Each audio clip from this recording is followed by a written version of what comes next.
할렐루야, 아멘. 예, 2024년 두 번째 주일 함께 예배하는 저와 여러분에게 하나님의 풍성하신 은혜가 함께 하시기를 간절히 소망합니다.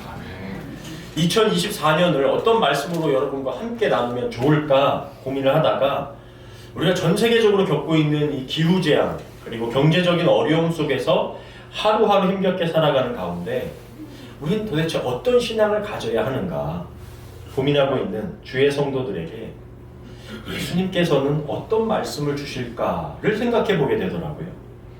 각 지역 또 각 나라에 세워진 이 로컬 교회, 지역 교회로서의 사명도 반드시 있겠지만 우리 각자가 주님께서 세우신 몸된 교회로서 이 어려움으로 인해서 많은 유혹과 또 타협이 분명히 우리에게 몰려올 것입니다. 이 시기에 어떤 신앙을 가져야 할까 함께 고민할 수밖에 없겠다는 것이죠. 그래서 주후 95년에서 96년경에 이 반모섬이라는 곳에 유배를 당한 사도 요한이 소아시아 교회 7개의 교회를 향해 쓴 요한계시록을 함께 좀 나누면서 박해와 고난 속에서 어떤 교회와 어떤 성도가 되면 좋을지 말씀을 통해서 우리가 한 해를 열었으면 좋겠다는 생각이 좀 들었습니다. 성경의 마지막 책인 이 요한계시록은 해리포터 이런 어떤 신비스러운 소설책처럼 마술책 같은 것이 아니라 환난과 시련을 당하는 그리스도인들을 위한 위로와 소망의 책입니다. 요한계시록의 목표는 고난과 박해로 공경에 처해 있는 소아시아의 교회들에게 반드시 속히 일어날 일을 전해주기 위한 것이었습니다. 단지 지금 시대와 어떤 문화로 인해서 다른 문화로 인해서 이 계시록에 쓴 상징적인 언어들 때문에 아주 어려운 책, 이해하기 쉽지 않은 책으로 여겨질 수는 있으나 전하고자 하는 중심 메시지는 이것입니다. 하나님은 예수 그리스도 안에서 그의 통치를 이미 시작하셨다. 더불어 시작된 말세의 모든 공포 속에서도 어려움 속에서도 하나님은 예수님을 통하여 그 통치를 손안에 확실히 주고 계시며 마침내 반드시 새 하늘과 새 땅을 이루실 것이다. 이 메시지는 불확실성의 시대라고 하는 이 시대 속에 우리에게 동일하게 주시는 말씀이 분명합니다. 요한계시록에 나오는 상징적인 단어들은 마치 일제강점기에 만해 한용운 님이 지은 님의 침묵처럼 그런 문학적인 기법을 사용한 겁니다. 그분의 시에 님은 같습니다 할 때 그 님은 우리가 누구라고 배웠죠? 그렇죠. 다 잘 아시는 나라, 국가, 대한민국이죠. 일본의 침탈을 당한 현실을 문학적으로 사랑하는 나의 님이 떠난 것으로 표현할 수밖에 없었던 것처럼 계시록도 박해당하는 그리스도인들에게 그 당시 그리스도인들이 알고 있는 그 상징적인 언어로 표현한 단어들입니다. 박해와 핍박 속에서 그리스도인들은 로마 황제가 아니라 예수님이 우리의 왕이시라는 그 신앙을 가지면 목숨을 내놓아야 하고 경제적인 왕따와 어려움을 당해야 하기에 지하 동굴로 숨어서 공동체를 유지하며 신앙을 선택해야 할 수밖에 없는 그 시대였기 때문에 상징적인 단어, 상징적인 그림 언어들을 썼던 겁니다. 그래서 이 시기에 사도 요한은 하나님이 참된 소망과 위로가 되시기에 환난과 핍박 속에서도 흔들리지 말라는 소식을 이 소아시아 교회에 있는 7개의 교회에 편지를 보내어서 회랑 돌려볼 수 있도록 한 것이었습니다. 이 당시 로마의 도미티안 황제 치하에서 아시아의 주 관리들이 황제 숭배를 어떻게든 관철시키려고 억압하던 시기였기 때문에 주님의 12 제자들 가운데 마지막 남은 사도 요한도 반모섬으로 유배를 가게 되죠. 요한계시록 1장 9절에서 11절입니다. 같은 형제이며 하늘나라 백성으로 여러분과 함께 고난을 견뎌온 나 요한은 하나님의 말씀과 예수님에 대한 증거 때문에 반모섬에 추방되었습니다. 나는 주님의 날에 성령님의 감동을 받아 내 뒤에서 나는 나팔 소리 같은 큰 음성을 들었는데 그것은 내가 보는 것을 책에 써서 에베소, 서머나, 버가모, 도아디랴, 사대, 필라델비아, 라오디게아 7교회에 보내라는 말씀이었습니다. 요한도 그 당시 박해당하던 성도들과 함께 고난을 겪으면서 성령의 감동을 통해 하나님의 말씀을 이 교회들에게 쓴 것이죠. 여러분, 2023년도 전국의 대학 교수들에게 설문조사를 했습니다. 2023년을 정리한 올해의 사자성어가 뭐가 되겠습니까? 라는 질문이었어요. 조사를 해서 한 가지 사자성어가 꼽혔습니다. 견리망의라는 사자성어입니다. 이 뜻은 이로움을 쫓느라 의로움을 잇는다 는 뜻입니다. 전북대 명예교수 김병인 교수는 지금 우리 사회는 견리망의 현상이 난무해 나라 전체가 마치 각자 도생의 싸움판이 된 것 같다고 말하면서 정치, 경제, 사회와 개인 생활에서도 마찬가지다라고 말했습니다. 그런데 저는 이런 현상이 대한민국뿐만이 아니라 전 세계적으로 나타나고 있는 것 같습니다. 그래서 전 세계적으로 초개인주의 사회가 되었다라고 표현하거든요.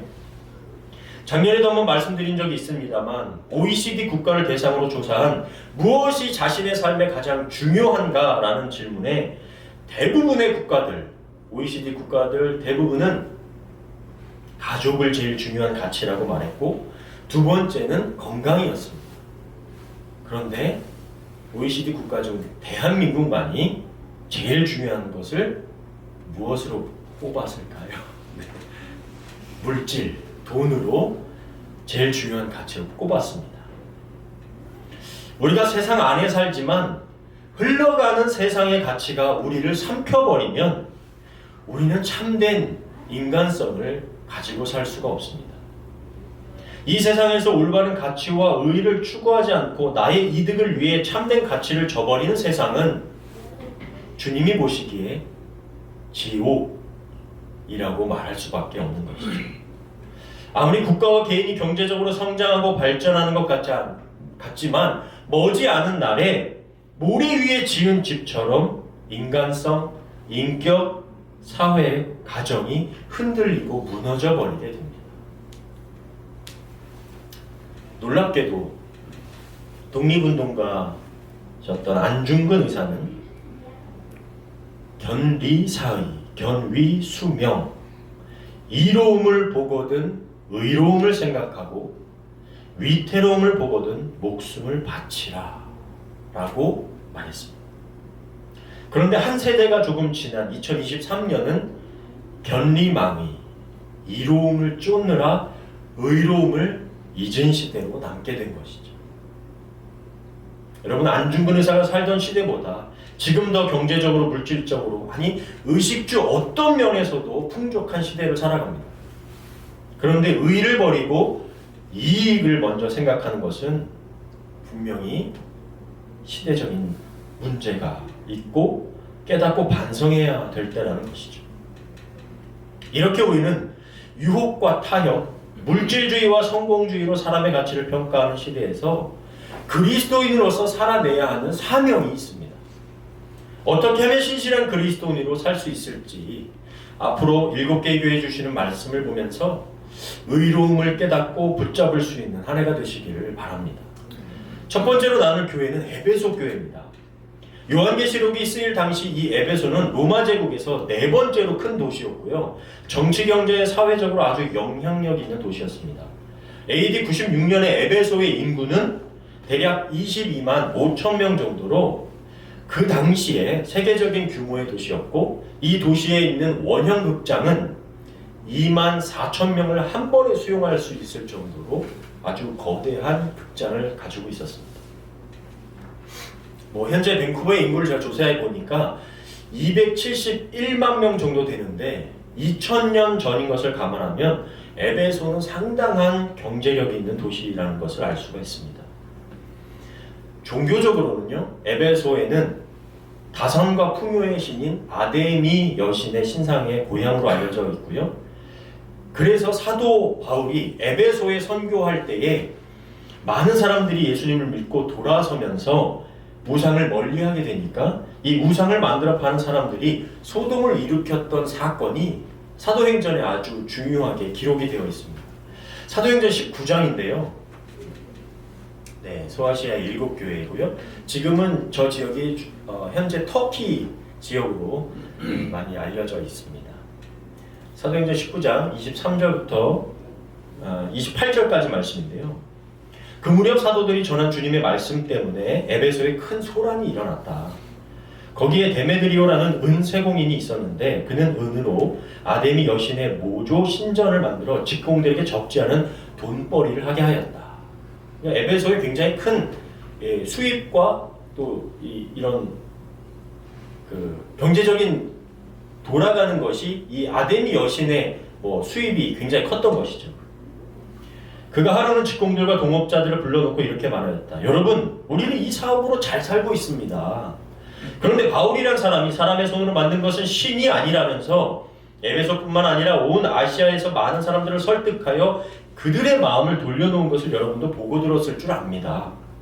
이러다가는 우리 사업에 대한 명성을 잃을 위험이 있을 뿐만 아니라 위대한 여신 아데미의 신전도 무가치하게 될 위험이 있습니다.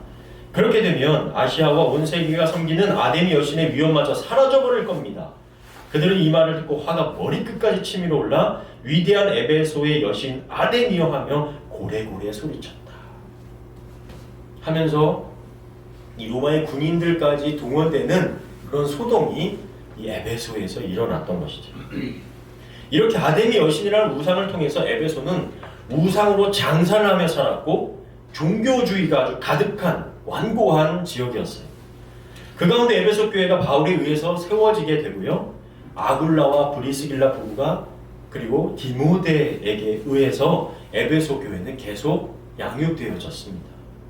그런 에베소 교회를 향해서 예수님께서 말씀해 주시는 거예요. 요한계시록 2장 1절부터 3절입니다. 한번 같이 읽어보겠습니다. 시작. 에베소 교회의 사자에게 편지하라. 오른손에 있는 7 별을 붙잡고 7 금촛대 사이를 거니시는 이가 이르시되 내가 내 행위와 수고와 내 인내를 알고 또 악한 자들을 용납하지 아니하는 것과 자칭 사도라 하되 아닌 자들을 시험하며 그의 거짓된 것을 내가 드러낸 것과 또 내가 참고 내 이름을 위하여 견디고 게으르지 아니한 것을 아노라. 아멘. 1절에 보면 오른손에 있는 7 별을 붙잡고 7 금촛대 사이를 거니시는 이가 등장하죠. 우리는 그냥 이렇게 느낌적으로 이것만 봐도 이분은 누구실 거다라는 거를 알 수가 있죠. 이렇게 계시록에는 상징적인 언어들, 그림 언어들이 나타나지만 이미 성경 안에 답이 있거나 곳곳에 뜻을 가르쳐주고 있습니다. 요한계시록 1장 20절에 보면 내가 본 내 오른손의 7 별과 7 금촛대의 비밀은 이렇다. 7 별은 누구요? 7 교회의 지도자들이며 7 금촛대는 7 교회다. 촛대는 교회고 7 별은 거기에 지도자들이다. 리더들이다. 라는 겁니다. 그러면 7 교회의 지도자들을 오른손으로 붙잡으시고 7 교회를 거니시는 이는 누굴까요? 그렇죠. 예수님이십니다. 예수님의 피의 값으로 교회를 사신 그 주님께서 모든 교회의 주인과 감독자 또 헬퍼가 되어주셔서 우리들을 살피시고 돌보시고 우리의 삶을 붙잡으시고 우리 가운데 함께 거니시는 분이 바로 예수님이십니다. 여기에 사용된 7이라는 숫자는 전체를 대표하는 숫자입니다. 결국 7 교회의 지도자들은 누구냐? 모든 교회의 지도자들이고 리더들이고 7 촛대로 상징된 7 교회는 모든 교회들을 대표하고 있는 거예요. 사도행전에 보면 바울이 이 에베소 지역 교회를 떠나 다른 지역으로 가면서 성도들에게 당부했던, 이렇게 권고했던 말씀이 나옵니다. 왜냐하면요, 바울은 이 에베소 지역을 가지고 있는 이런 어려운 사정을 너무나 잘 알고 있었기 때문이죠. 그 가운데 한 부분만 좀 읽겠습니다. 사도행전 20장에 있는 29절 30절인데요. 내가 떠난 후에 사나운 이리가 여러분에게 들어와서 그 양떼를 아끼지 아니하며 또한 여러분 중에서도 제자들을 끌어 자기를 따르게 하려고 어그러진 말을 하는 사람들이 일어날 줄을 내가 아노라. 이 앞뒤로 이런 권고의 말씀, 걱정의 말씀이 있습니다. 왜 이런 당부의 말씀을 했을까요? 그것은 에베소 교회에게 주신 주님의 칭찬과 책망 속에서 답을 찾을 수가 있습니다. 요한계시록 2장 2절부터 3절인데요. 나는 너의 행위와 수고와 인내를 알고 있고 또 내가 악한 사람들을 용납하지 않고 자칭 사도라는 사람들을 시험하여 그들의 거짓을 밝혀낸 일도 잘 알고 있다. 더구나 너는 잘 참고 내 이름을 위하여 끝까지 견디고 지치지 않았다. 현대인의 성경으로 읽은 건데요. 에베소 교회는요, 하나님과 사람을 부지런히 섬겼고 수고한 활동적인 교회였어요. 많은 사역들을 감당했고 하나님 나라의 일에 아주 적극적이었어요. 그런 열심 가운데 어려움이 와도요, 참고 또 인내할 줄도 알았어요. 그래서 주님은 너의 행위와 수고와 인내를 알아, 내가 다 안다, 에베소 교회 하며 칭찬하신 거예요. 영어 성경에 보니까 your hard work이라고 돼 있어요. 참 일을 많이 했던 적극적인 활동적인 교회였어요. 주님의 몸된 교회를 사랑하고 어려움 속에서도 인내하고 수고한 거죠. 더불어 어떤 박해와 어려움 속에서도 예수님을 부인하지 않고 충성스러웠어요. 그래서 바울이 걱정했던 것처럼 우상을 섬기고 거짓 가르침을 통해서 교회를 흔들려고 했던 거짓 교사들을 시험하고 그들의 거짓을 드러낼 정도로 신앙의 정통성을 지키는 일에 최선을 다했던 교회가 에베소 교회였습니다. 바울이 염려했던 것처럼 많은 유혹과 핍박도 있었고 거짓 가르침도 많았지만 에베소 교회는 주님의 칭찬처럼 잘 견뎌냈어요. 이겨냈어요. 수고했어요. 그런데 이렇게 수고하고 섬기고 일 잘하는 에베소 교회, 우리가 보기에는 정말 훌륭하게 사명을 잘 감당하는 교회에 주님은 딱 한 가지를 좀 짚고 넘어가야 할 것이 있으셨어요. 요한계시록 2장 4절부터 5절인데요. 우리 한번 같이 읽겠습니다. 시작. 그러나 너를 책망할 것이 있나니 너의 처음 사랑을 버렸느니라. 그러므로 어디서 떨어졌는지를 생각하고 회개하여 처음 행위를 가지라. 만일 그리하지 아니하고 회개하지 아니하면 내가 내게 가서 내 촛대를 그 자리에서 옮기리라. 주님은 겉으로 보기에는 아무 문제가 없어 보이는 것 같고 수고하고 열심 있고 헌신해도 그 마음의 중심을 꿰뚫어 보셨던 거예요. 에베소 교회에게 책망할 유일한 한 가지는 처음 사랑을 버렸다는 겁니다. 주님을 향한 처음 사랑을 버린 채로 수고하고 인내했고 열심했고 거짓 가르침을 분별할 수 있을 정도로 지냈어요. 여러분, 이게 뭐가 문제일까라고 생각이 될 수도 있죠. 아니, 사랑이 조금 식었어도 할 것 다 했지 않냐라고 할 수도 있어요.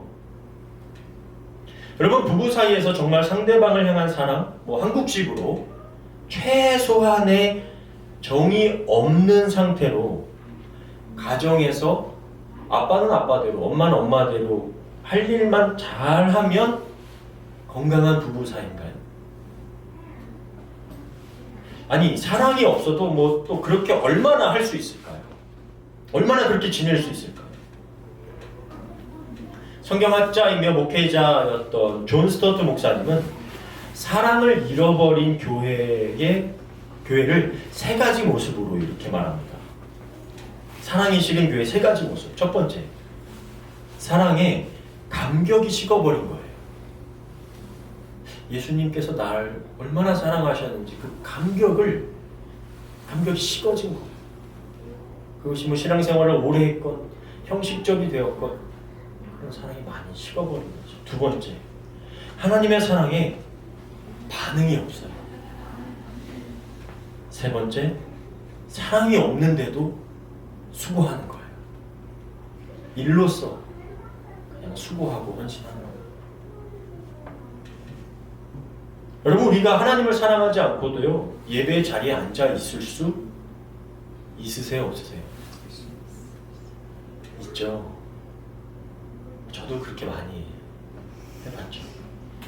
하나님의 사랑이 우리에게 어떻게 확증되었는지 막 무감각하고요. 그래도 교회 올 수 있고요. 설교도 준비할 수 있어요.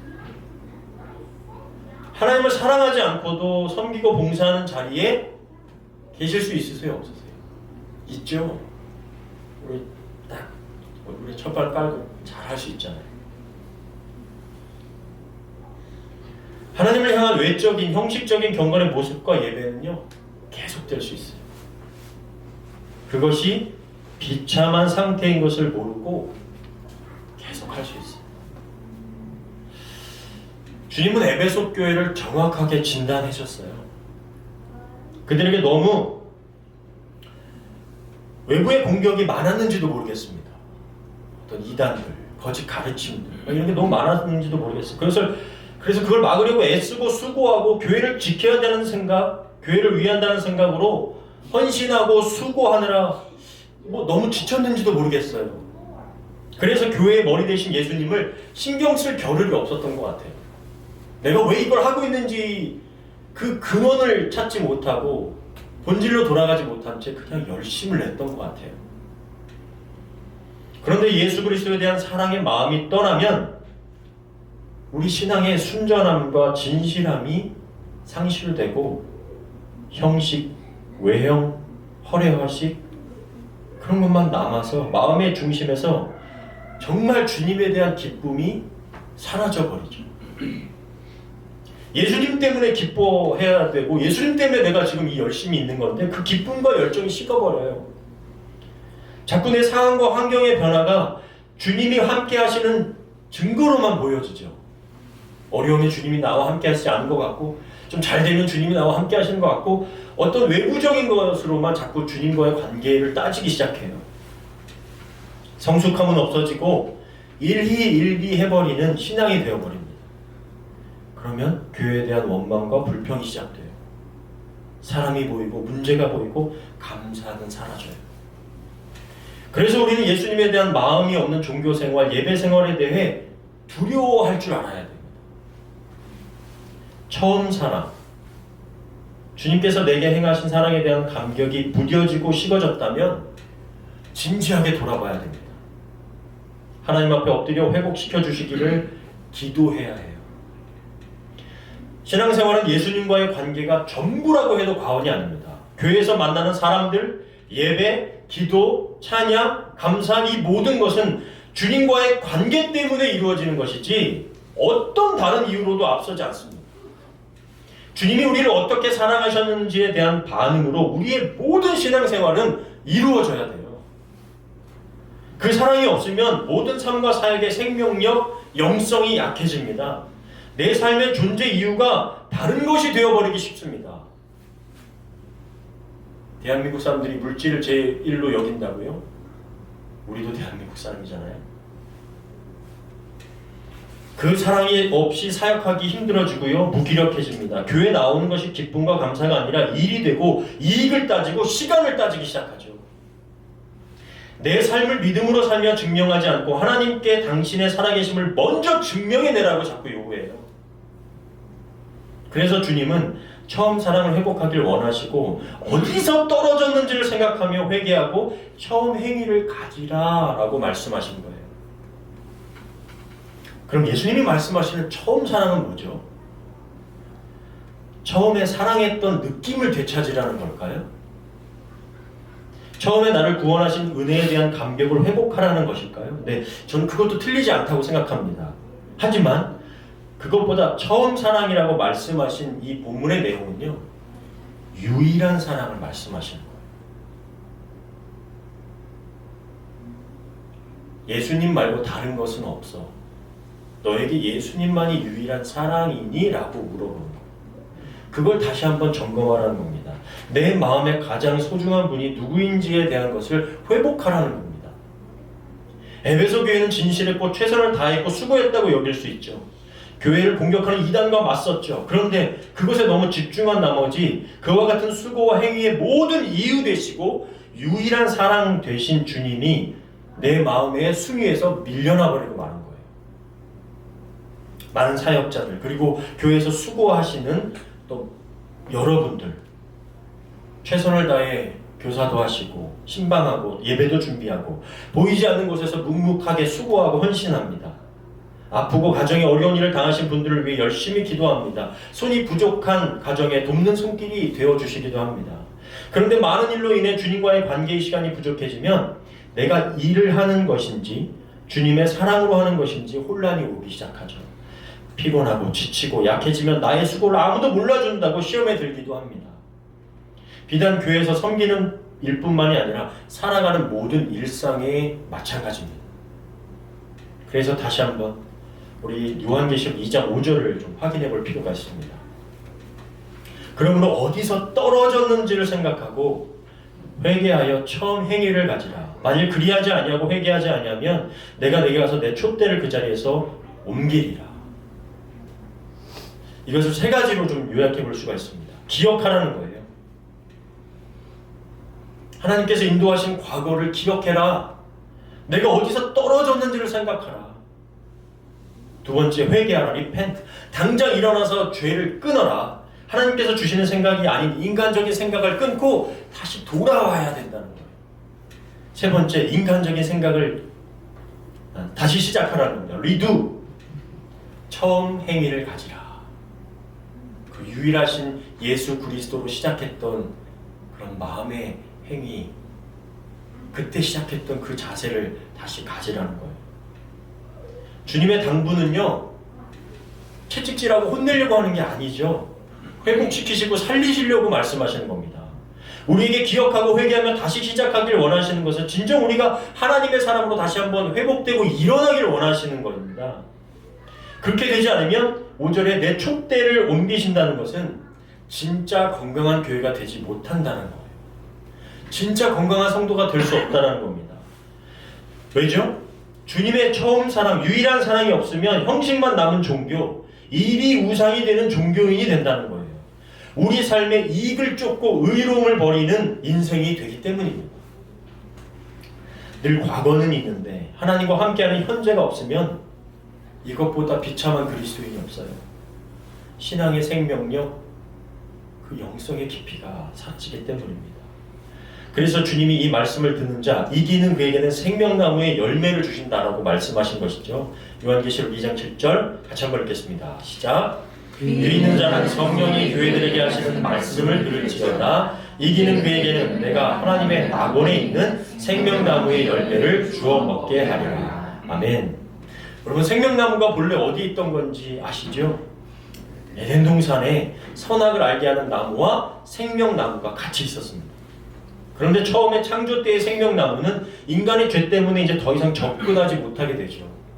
하나님께서 화환검을 둘러 그걸 지킨다고 말씀하셨어요. 그러나 예수님의 죽으심으로 그 보혈의 능력으로 그 영원한 생명, 부활의 길이 우리 가운데 열리게 되었습니다.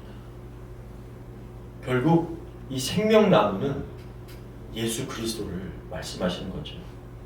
주님으로 인해 우리는 진정한 생명, 진정한 의를 얻게 되었고 누릴 수 있게 되었습니다. 여러분, 세상은 견리망의 이로움을 쫓느라 의로움을 잃어버렸죠. 그런데 결국 그러한 삶은 이로움도 놓치고 의로움도 놓치는 삶이 될 수 있습니다. 그런데 세상 다른 것 다 잃어도요, 주님을 얻으면 다 얻은 겁니다. 주님 안에 이 이로움과 의로움이 다 있습니다. 그 복음 앞에 우리의 처음 사랑, 유일한 사랑 되신 예수님으로 인해서 다시 한번 회복되는 2024년이 되기를 간절히 소망합니다. 사랑하는 여러분, 에베소 교회는 수고하고 인내하고 충성스러운 교회로 분별력도 있었습니다. 그런데 처음 사랑을 잃었어요. 주님과의 사랑을 잃으면 점점 그 교회된 힘을, 우리가 하나님의 자녀된 힘을, 그 능력을 잃어버릴 수밖에 없어요. 하나님이 원하시는 교회는 하나님에 대한 사랑이 날로 날로 커가는 교회가 되어야 합니다. 하나님에 대한 사랑이 날로 날로 커져가는 저와 여러분이 되어야 돼요. 우리를 사랑하시는 하나님을 기억하고 회개하고 어디서 떨어졌는지를 다시 한번 생각하며 리두 다시 하나님으로 일어나 처음 사랑을 회복하며 살아가는 날마다 주님의 사랑이 커져서 그 생명력이 역동하는 저와 여러분이 다 되실 수 있기를 주님의 이름으로 간절히 축원합니다. 아멘.